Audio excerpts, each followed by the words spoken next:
one. There we go.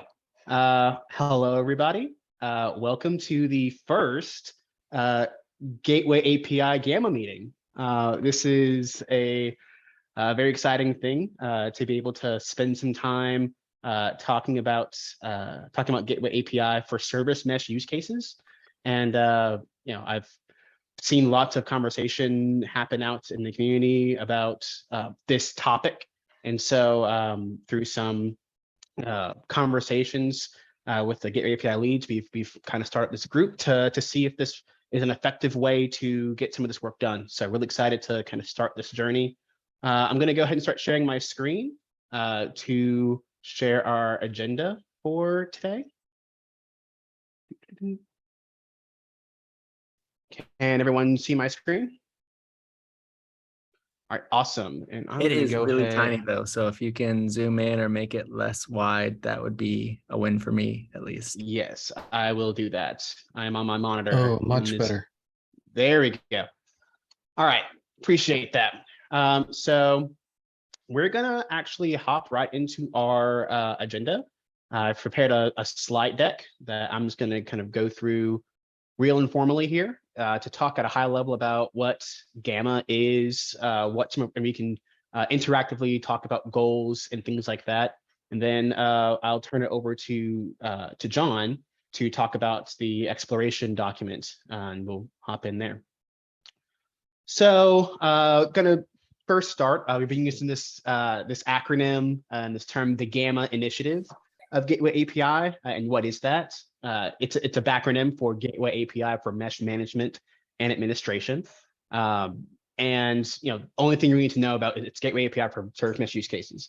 The leads of this initiative are John Howard of Google, myself from Microsoft, and then Mike Morris from HashiCorp. Our meeting times alternate between 3 p.m. and 8 a.m. PST. So now and then 8 a.m. Pacific time. So next time we meet next week, it'll be at 8 a.m. Pacific time. And the reason for this is to, at least in the beginning, attempt to be as time zone inclusive as possible. Lots of folks that are in the mesh space who've expressed interest are in the EU and others in the more Asia Pacific area. So I'm gonna try this for a while and kind of see how the community responds. And if you got feedback, please feel free to let folks know. Oh, and I forgot to mention this. We will be using the, this is still a part of the Gateway API subproject, and we'll be, as such, we'll be using the SIG network Gateway API Slack channel for discussion. The work that we do here will be contributed back to the Gateway API in the form of gateway enhancement proposals of GEPs, and the Gateway API sub-project proper and all the leads there are the final arbiters of any changes or additions, modifications to the Gateway API spec. So with all that out of the way, let's talk about why we're really here. What are our goals? Primarily, at the beginning, these are kind of in order of importance. I think generally the order that we'll be tackling this work is starting off, we wanted to develop a model for describing service mesh configuration using Gateway API. And we want to do so while maintaining and possibly modifying conformance with the upstream spec. I say maintaining because we want to make sure that we don't fundamentally break or change any of the underlying assumptions of the Gateway API spec. But that may mean, because we're dealing with different use cases, that might mean we have to change slightly some of the ways we think about conformance down the line. Second kind of top level goal is you want to use set model to plug any perceived holes in the upstream spec when it comes to mesh use cases. That, again, may mean slight changes to the APIs, creation of new APIs, things like that. And then kind of a tertiary concern, where applicable, we want to develop reference APIs for common service mesh utilities, authorization policy. It would be, for me personally, that's really kind of a nice to have. I'd be really satisfied with getting these first two. But depending on the community and the need and such, be nice to develop some APIs, especially around the Gateway API policy attachment part of the spec. Any questions or comments about any of this so far?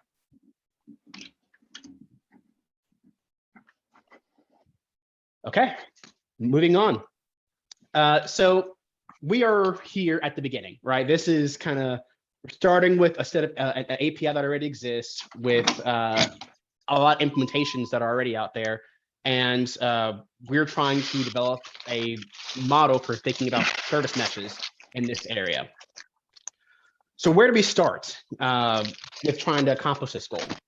The kind of first, I guess, the genesis for a lot of this work was this Google Doc exploration gateway API for east-west traffic.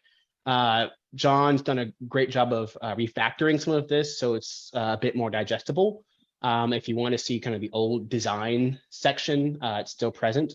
But what we started with there was just thinking about all the different existing service mesh implementations, thinking about gateway API, and start thinking about ways to attach things.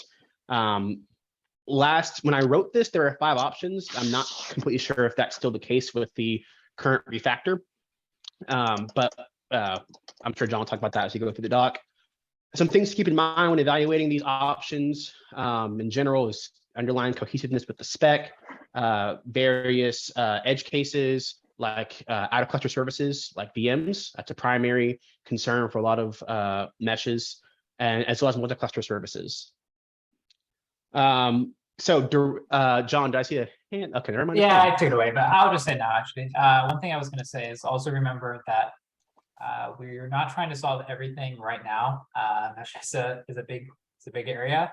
And this is meeting number 1. We can get to stuff in the future, but for now, we're really trying to iron out some of the kind of groundwork.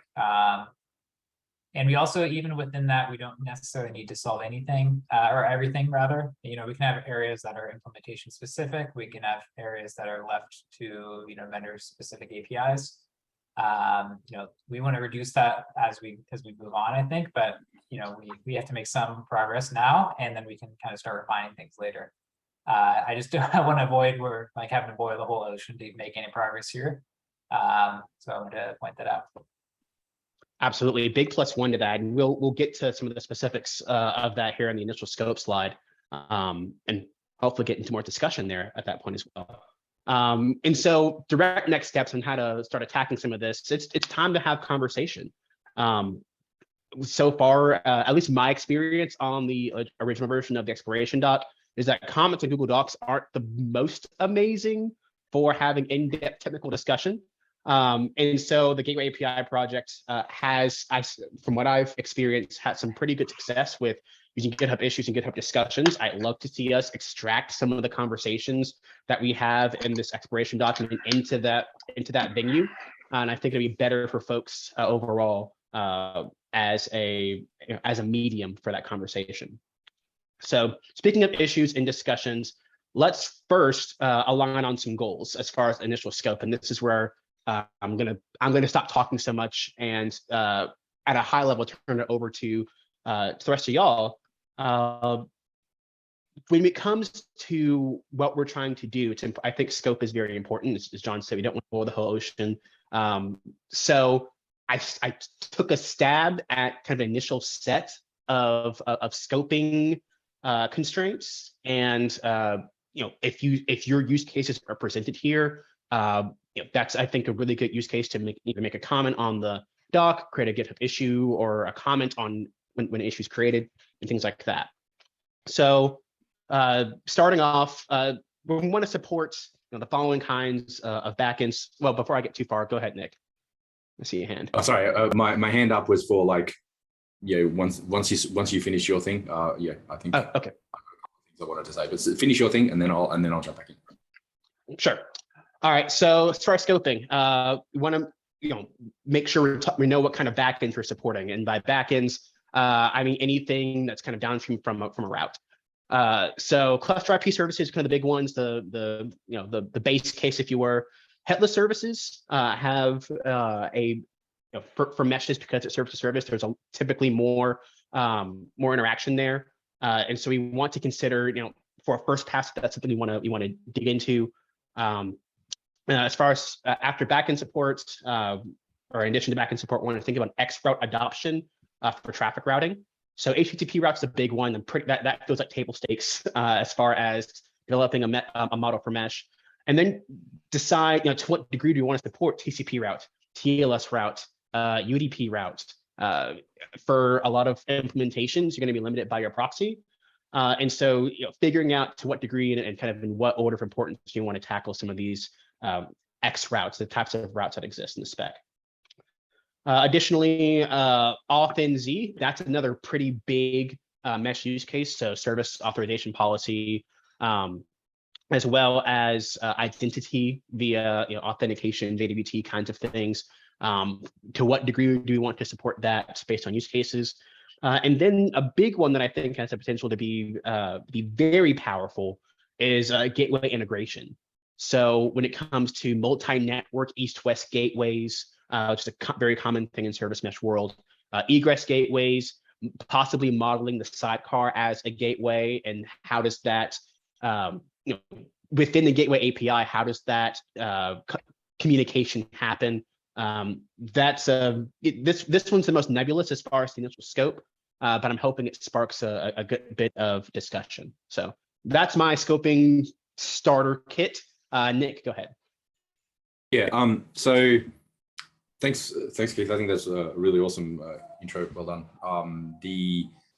I think the thing that I think that maybe is not obvious, and Rob can probably back me up here, that for the sort of the gateway API itself, one of the things that we spent a lot of time doing in the very early parts of the project was getting everybody to agree on what we're actually doing, right? Like, I know that sounds like a stupid thing to spend a lot of time on, but it's actually a lot harder than you would think, because a lot of the time when you're talking about this stuff, people have ideas that use the same words or sound like they're the same thing, but when you get down to it, there's some subtle difference that comes out really important, and you don't find that until you actually start building things. So what I wanted to encourage this group to do is to make sure that we spend some time like defining like, what is this thing that we're building, right? Like, in terms of the gateway API, the critical thing that we had to get to was the understanding that a gateway is a thing that it's effectively a translator between things that don't have some context to things that do have some context, right? Outside the cluster to inside the cluster, or things that don't care about where the thing is to the cluster IP in the case of like cluster internal, so like gateways. But so the important part here is that you're doing like a translation, right? Like, and that's the key idea that sits behind the gateway construct. And so I guess reading all of the comments on the doc and sort of looking at this initial scope, basically what I wanted to say was to put a strong caution in to say, hey, be careful not to dive too closely into the implementation. Spend some time to get for everybody to make sure everyone's on the same page about like, what are the concepts that you're talking about here. Don't worry too much about like what exists in the current API. It's all changeable anyway, right? Like if you don't have a consistent, strong, shared understanding of what the sort of key concepts that we're talking about are, then whatever we build is going to end up being all scattershot, and we're going to have to spend a lot of time to sort of have everyone go apart and then bring everyone back together and do this exercise anyway. And definitely a big part of that is also figuring out, like, we've had discussions between a few mesh implementations, but we definitely want to get on the same page in terms of like constraints or assumptions that other meshes may have, things like transparent proxying, the ways in which upstreams or permissions are defined or not. So that kind of stuff is definitely going to be an important part of kind of like building this shared context and figuring out like what's the set of common goals and non-goals to pursue as part of this. Yeah, absolutely. But again, even I think even before you generate the goals and non-goals, you got to be sure you're all talking about the same thing, right? Like that's and for the service mesh means a lot of things to a lot of people, right? Like, and I mean, I spent a long time when we first started building Contour, I like having to tell people just because we use Envoy doesn't mean we're a service mesh, right? Like, so Contour is not a service mesh, right? Like we used to have that like on the top line of the page, Contour is not a service mesh, right? Because it was such a common question, right? And so that's why I think that some time spent with everybody talking a little bit about like one of the things you got to do to be able to get to a common AI like this is to ensure that the concepts that everyone's using are the same, as close to the same as you can get them. And right, it feels like right now, like I know when I read that doc, some of the stuff that I read, I was like, oh, that's not how I expected that to work, right? Which is a signal to me that, like, as someone who's like knows the gateway stuff and has a passing knowledge of service mesh stuff, like, yeah, that was sort of a bit of a red flag for me that like there's something missing in the discussion somewhere. Lynn, did you unmute because you had a question? I did, but I think it'll be better later. So Yeah, I think I want to. We've got some.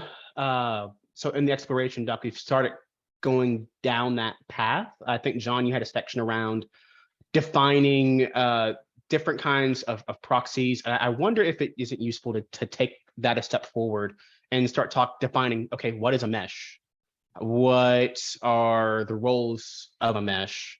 How do we think about traffic flowing through a mesh? And like I said, I think some of that started to appear in that doc, but it might be worth spending some more time doing that. Just for the sake of finishing this, and I'll turn it over to John for our next agenda, and I'll be thinking about that, Nick, in the back of my head for a bit. How can I help? So with something new like this, I've gotten several requests to me personally. People excited to start working, contributing. That's very exciting. For now, I think kind of the best place to start if you want to be involved here is to jump to the doc. That doc kind of holds most of the existing thought that, at least for the conversations that I've had. If there's more context, then please add suggestions and things there. But eventually, that I think the doc, from the way I envision it, is that the doc's going to be the kind of springboard for GitHub issues and discussions that will be migrated over. And then tell your friends. I mentioned at the beginning of the call that we've got APAC and EMEA friendly time zones. We'd love for as many people as possible to be able to attend and be a part of this. All right. John, do you want to start digging into the doc and maybe touch on some more of what Nick mentioned earlier? Yeah, I think that makes sense. It may help to just go directly to the design part. At the top, I had a bunch of info about my interpretation of other meshes, APIs and how things work, but I'm not an expert on all of them, so I can probably move to the appendix. It was more research, but fundamentally, what I tried to break this down to is, we have a lot of problems to solve, but initially what I wanted to solve was two things. The first was kind of how we solve mesh representation. So in the gateway ingress world, we have gateway classes, which kind of say, this is some implementation that exists in my cluster and it's accessible. And then a gateway actually goes and provisions like the actual instance of that. We need some sort of similar thing for mesh so that we can attach things and say, this applies to the mesh, or that I have these, these meshes installed in my cluster. Potentially, anyhow. All this, is fairly up in the air. And if we scroll down, the other concept is what I'm calling service binding. So for ingress use cases, we kind of define matching through a combination of routes and listener, right? So routes have all this explicit matching config, but they work on the intersection of a listener, which includes matching things like port and host name for HTTP and SNI for TLS. But what we can't do is represent some I want to match TCP request to the foo service. If you're an ingress gateway, you can't know that a request is to the foo service because the request went to your proxy, right? You don't have that original destination intended target information that we do have in the mesh. So we have these kind of different constraints and requirements on mesh routing. And this is really the most common case, I think. We want to apply traffic rules to specific services. So we want to say something like, when I go to foo, split 50% to V1 and 50% to V2, or add these headers.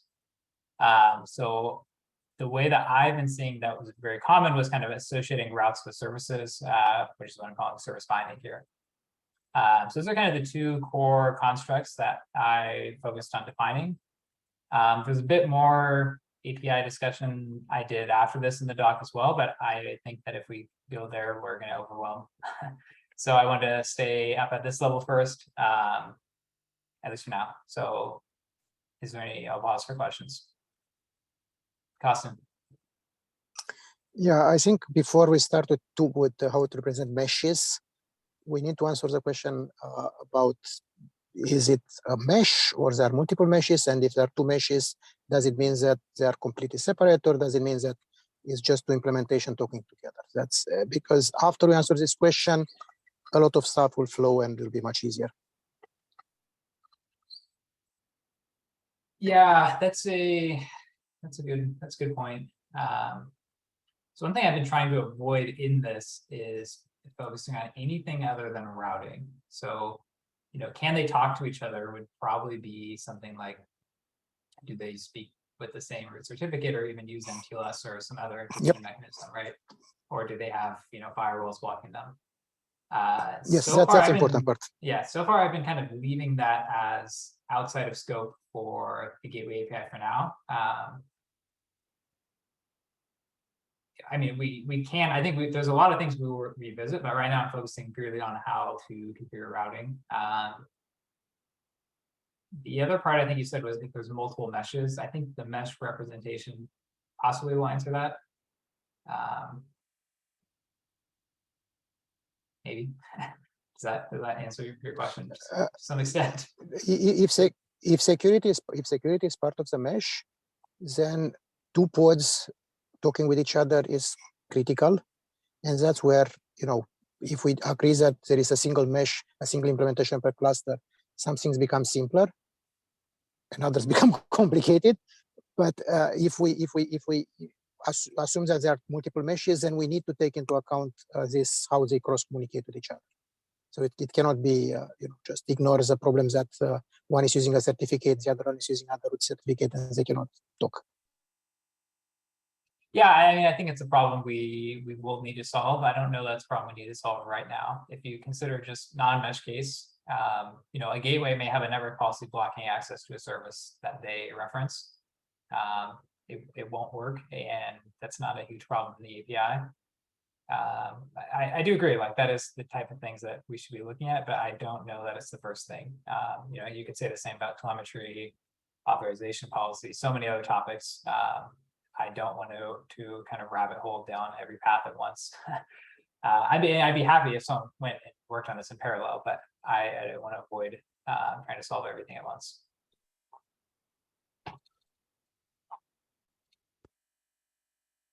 Nick? Okay. So I guess I 100% agree with you that that it's important that the service. It seems to me like the service is like the key concept around which the whole idea of a service mesh spins, right? Like the idea of a service, like it's a service mesh, and the idea of a service is the key thing. Like in the gateway API, the gateway is the thing around which the whole API spins. Whereas in the service mesh, the service is the thing around which the whole API spins. But I think that it's really important that we don't. I think that the Kubernetes object service is heavily overloaded with a bunch of meanings already, and like we need to be really careful about layering more on top. So I think, one of the things that I wasn't sure reading this doc was that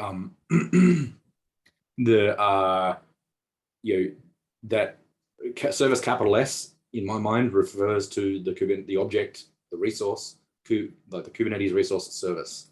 And so like, I think the mesh is going to be really important here.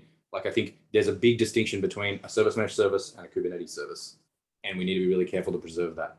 I think a couple of the options that you've got here are sort of about attaching routes to a Kubernetes service, and that feels like we're getting the levels mixed up, and that it could lead to sort of conceptual confusion.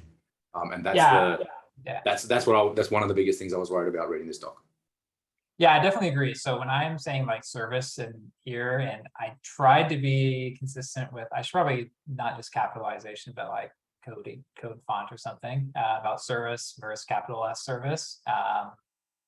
So I try to represent this as more generic service. So a Kubernetes service is a service, but so is a service import or a, my mesh service type, that some custom type, or GCS bucket, whatever. All those are services that we may want to bind to. And also I would say, like you said, like services is core to mesh, but I don't think it's the only thing as well. I kind of noted on here, I forgot to mention it earlier, that yes, the most common case is to bind services for routes, but you may also want to do other things like match a request with the host header example.com, or match all requests on the 1234 port, right? So I think it's useful to not only be able to bind to services. That's typically used for things like egress outside the mesh.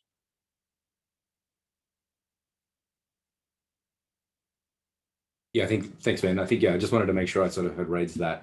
I think it is, again, this is what I mean by making sure everyone's on the same page, that when I read this, I read capital S service as Kubernetes service, and so I was very confused. So that's exactly the sort of thing I was talking about. Definitely. Go ahead, Lynn. Yeah, hi. I have a comment about the mesh class. Who is responsible for creating that customer resource? I assume this is not something user would be doing. It's probably set up one time at the initial creation of the mesh, maybe installation.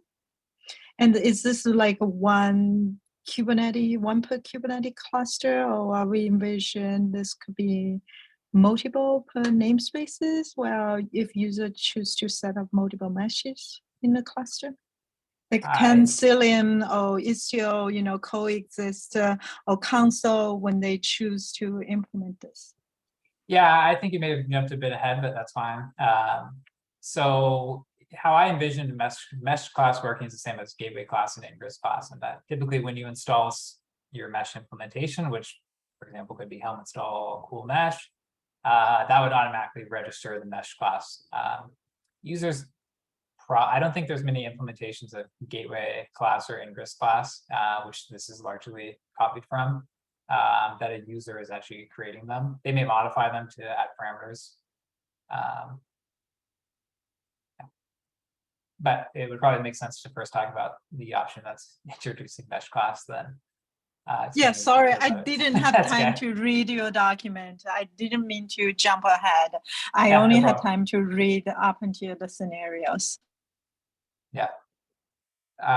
Let's see, we have some comments. Is there anything we should discuss? Yeah, sorry. I think that another thing that I was trying to say earlier is that there's a definite sort of, if we're talking about binding things to the service resource, the Kubernetes service resource, there's a conceptual shear here between, or an impedance mismatch maybe between the assumptions we make in the main gateway API and what we're talking about here. Right? Like in the main gateway API, a service is a place that you route stuff to. It is a leaf in the resource graph that the gateway API produces. Right? Like gateway class, gateway, routes, service. Like it's a leaf node right at the very end. Making it be like not a leaf node in a graph that's sort of a thing that's pretty similar, like is a big sort of, there's a big conceptual difference between that. And that's what I meant by getting everybody on the same page conceptually. So I think like, that's why in general, I'm in favor of some of the stuff you talk about later about having like a separate thing that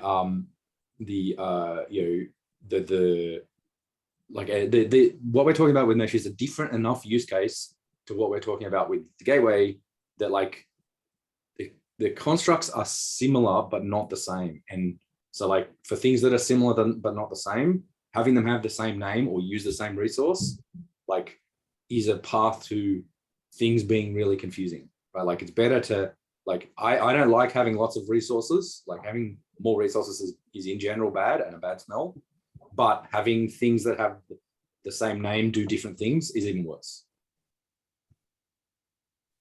And so that's why I'm -1 on like reusing gateway for like, anything other than going in and out of the mesh, and reusing service for anything other than like being a bucket of endpoints. Right? Like those, because that's sort of what the rest of the API expects.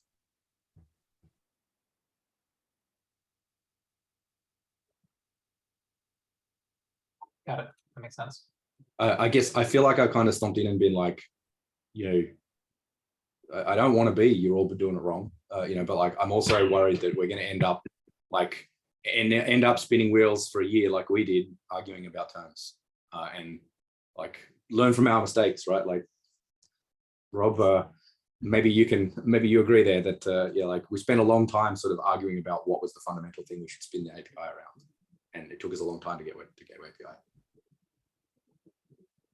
Yeah, it did. It's hard to find the right balance. I have not paid enough attention here to give an authoritative answer or opinion on this specific thing, but I would agree with your overall theme there, Nick, of just being extra cautious about scope.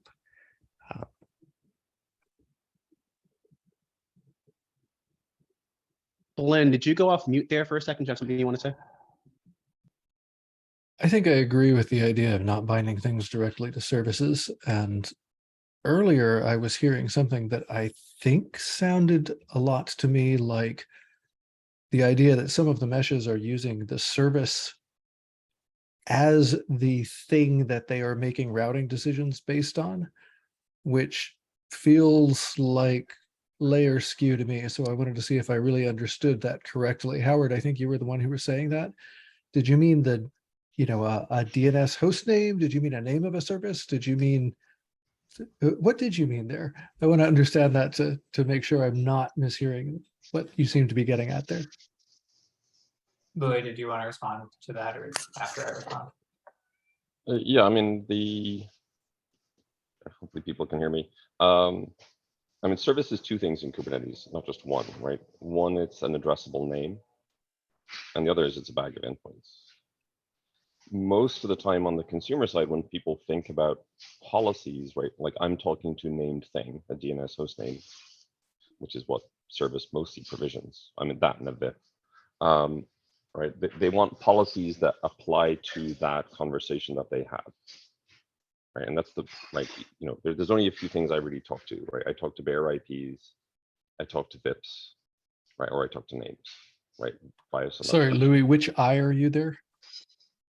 I'm the consumer, right? So I'm a workload in the network, and I want to talk to another thing on the network. Gotcha. Right. In a closed Kubernetes ecosystem, right? That's a pod IP, some other form of cluster scheduled IP, right? Cluster IPs in general, or VIPs, or I'm talking to it through some naming abstraction, overwhelmingly DNS, right? And the service provisioned DNS name. And then the policies are things that apply to that conversation, right? That I have with that thing. And mostly those policies are written by the person who owns that thing, although sometimes they're written by me, the consumer. And so, you know, that when we talk to customers, that's usually the, you know, they're thinking in that model, right? There's this kind of producer consumer thing. There's a thing that I'm talking to, and I want policies applied.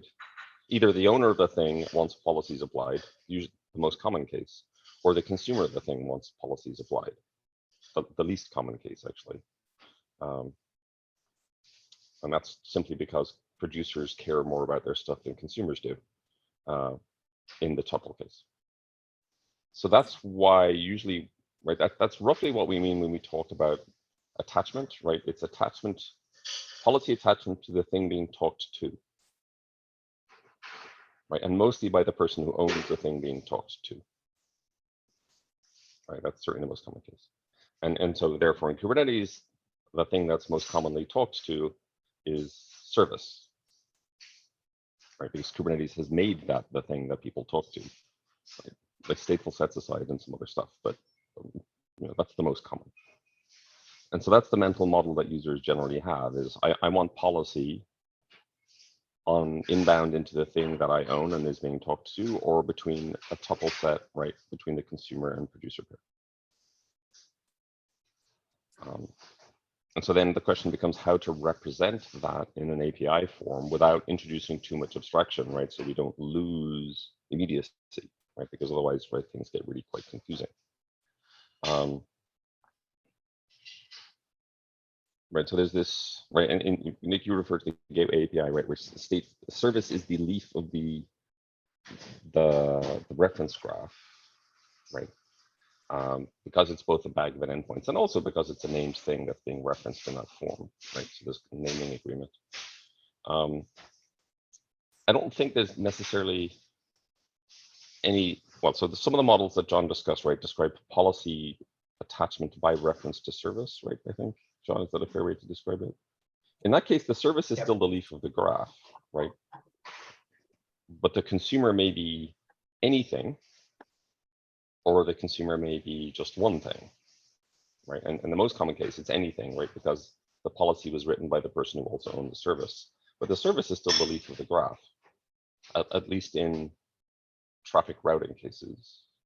It's one example of a leaf of a graph. Another leaf of a graph is a DNS entry or a pod IP or a cluster IP or something like that. That's generally the model. Maybe I'll stop there and see if people, I don't know if I've addressed your concern, Nick, in terms of a conceptual framework, but certainly in terms of UX, that's how users tend to talk about it.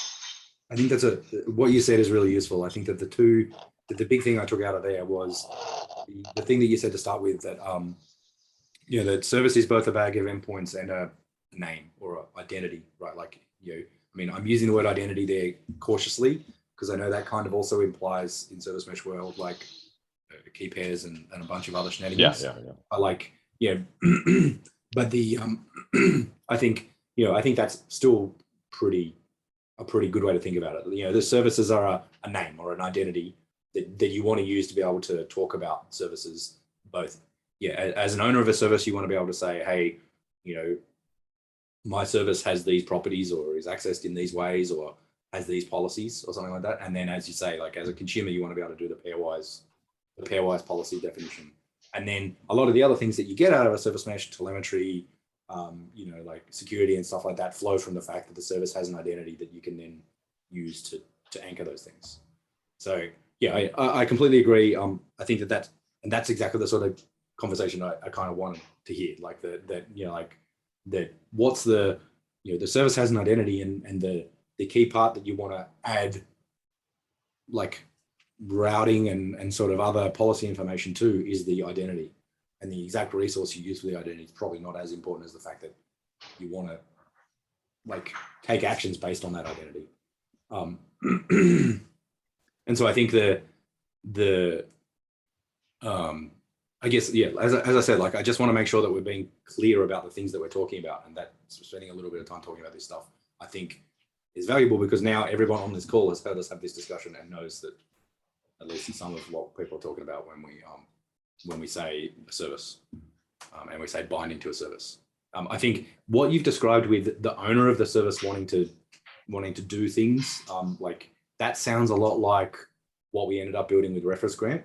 You know, like in that the owner of the service puts something next to the owner of a thing puts something next to their thing that tells about how people coming into their thing are allowed to do things. Like, you know, like and Reference Grant is an example of a policy, the metadata resource. And that's why I like that model, you know, and so that's why I'm in favor of a little bit of like side channel resources or metadata resources or binding resources in general. But I would love to be convinced that that just using the base service is a better idea.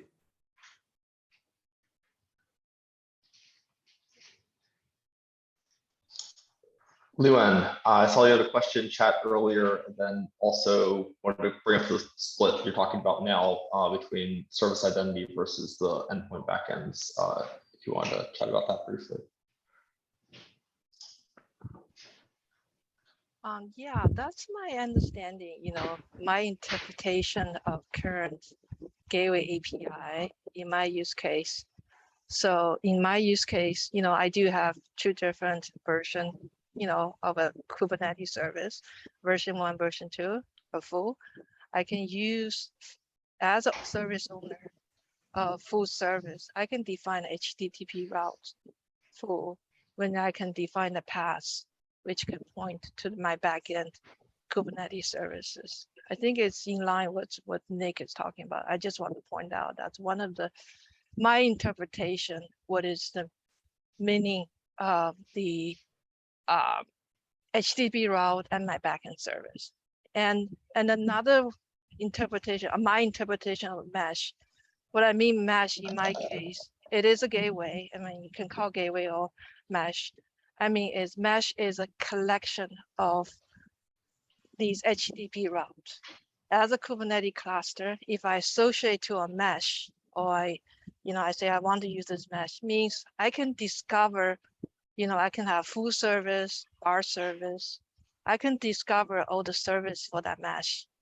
But whether I can talk to use those service mesh is really the authentication, authorization, make a call whether I can get to it. But at least I can discover.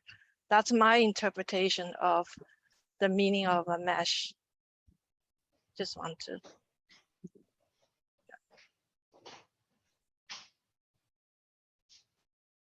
Yeah, that matches very closely my understanding too. So thank you for sharing that from your perspective.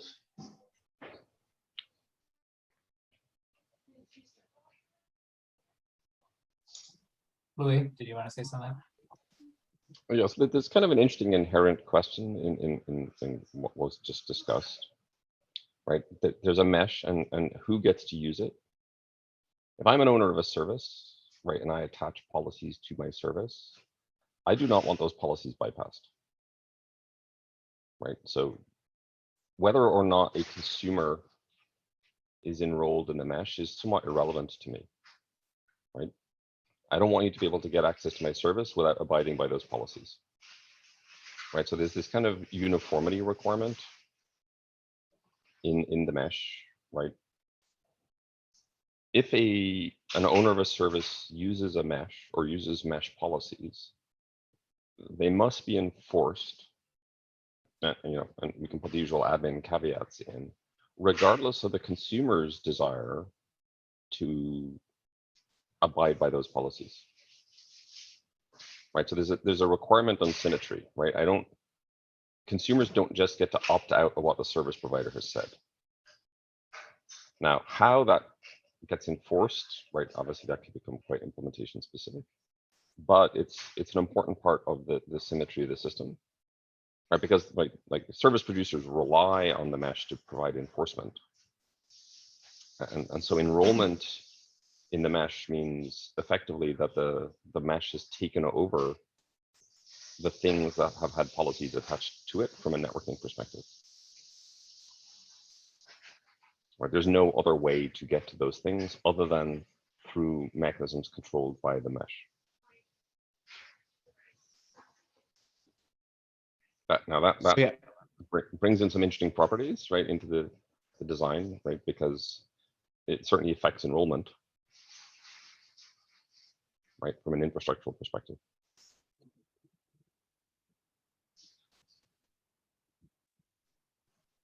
Go ahead, I think someone else was going to respond if they want to before me. That was me. I was just going to say I completely agree, and I think that it's hinted at in the doc, and I think we've already talked about it a bit, but it's going to be important, I think, to just the mechanisms that are available to uphold that policy. So in that particular example of as a producer of a service, the consumer can't simply opt out of that. One mechanism of doing that is via something like MTLS, but to what degree should that be represented in the Gateway API? Yeah, I think that's, so far, I think the answer is, I don't know that MTLS should have a place in the API, but more conversation for that in the future. Go ahead, John. Yeah, I mean, I generally agree with you, Louis. I think that is a good property to have, that you can't bypass the policy. And certainly for some things like authorization policy, that's non-negotiable, I would say. For other things like routing, or like retries or canarying or things like that, it seems like a useful property, but one that may not necessarily be feasible for many implementations to implement. And so I wonder, for all these things, we'll need to draw a line on what is recommended versus required for the spec. And I do worry about some things that may be generally better from a user perspective, but may kind of block out some implementations. So that wasn't really anything concrete other than that's a problem we need to think about in general.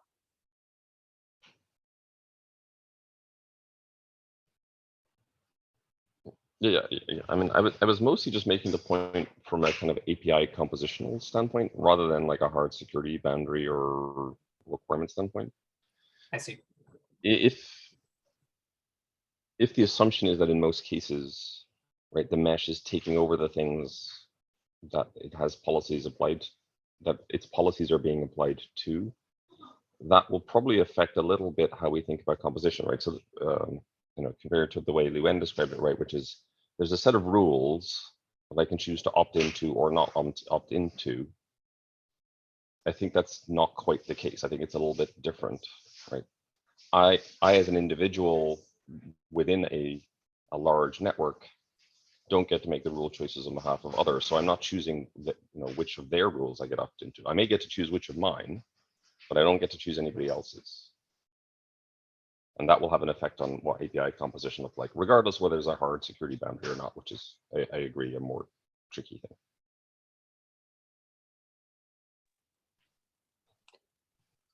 I don't know Go if it's tricky. Sorry.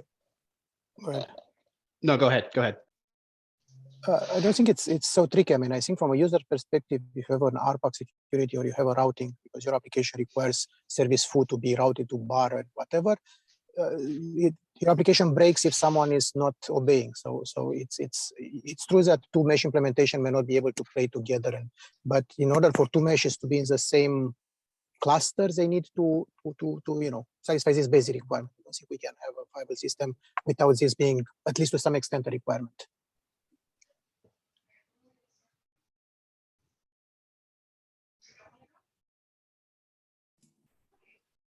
Okay, so I want to call out that we've got about 10 minutes of our time left. I think to echo, so Nick and Rob, to echo some of the things that we talked about. Oh man, I think this was 2 Gateway API meetings ago. We'd really, as far as timeline goes, I think we'd really like to have a model get at least pretty far in the pipeline, if not accepted by. Oh, what was it? Was it KubeCon? Nick, Rob, help me out here. Yeah, I think we're on pace to have some other meaningful kind of release before KubeCon. And I know there will probably be at least some Gateway API talks at KubeCon. I'd love to have some meaningful updates for that. KubeCon is kind of a, ambitious date, but I'd love to have some portion of this, obviously not merged in, well, not an API itself necessarily, but guidelines and an approved gap, something like that seems like a good goal. Yep. Sorry, go ahead, Nick. Yeah, I was just gonna say yes. I 100% agree that having something by then is a good goal. And I was also just going to mention some of the stuff that was in the chat, but if you want to finish the conversation first, then. Yeah. My point there was basically I think we've got a lot of good like options here in this doc. I think the title is apt to exploration. None of this is meant to be taken as the direction we're going to go. It's meant to be a discussion of the viable options. I think I'd love to see 1, 2 of them, as with Steam. I'd love for it to be 1 and it be very, very easy. But realistically, I'd love to try to see if we can't find the, those unworkable solutions for one reason or another, get consensus around that, and start to kind of coalesce around 1 or 2 options. I think that'll make further iteration a lot more focused if there's less options to choose from. Go ahead, John. Yeah, one thing I was going to say as we wrap up that would be really useful. I mean, in the doc, we present a variety of different ideas and what they may look like in terms of API. I think the finer points of the API, the exact names of fields, the shape, etc., that we can all hammer out in in the future. But what would be really useful is if there's things in here that you as a mesh implementer or user are looking at like they're absolutely crazy and would never work in your case. That could be very helpful. Obviously, people writing this are probably familiar with one specific mesh. and not every other mesh in the world. So it's that kind of perspective would be really useful. You know, we're trying to make this work for all the implementations that are out there. How much, you know, what that will look like is to be determined, but it's at least useful to know if we're doing things that aren't, you know, very compatible with some architectures. At the very least, that we're aware that we're doing that, right? I think I may have been next. I'll just echo some of Nick's comments much earlier in this meeting, but as we're starting this process, I think learning from what we did with Gateway API back in the day would be helpful in that we define the building blocks. For us, that was gateway class, gateway, and routing. And we have these 3 layers. We don't know exactly what's going to belong in each of these. We know what this blob is going to represent, and we'll figure out the configuration inside it a little bit later, but we want to agree on these are the fundamental building blocks of this concept.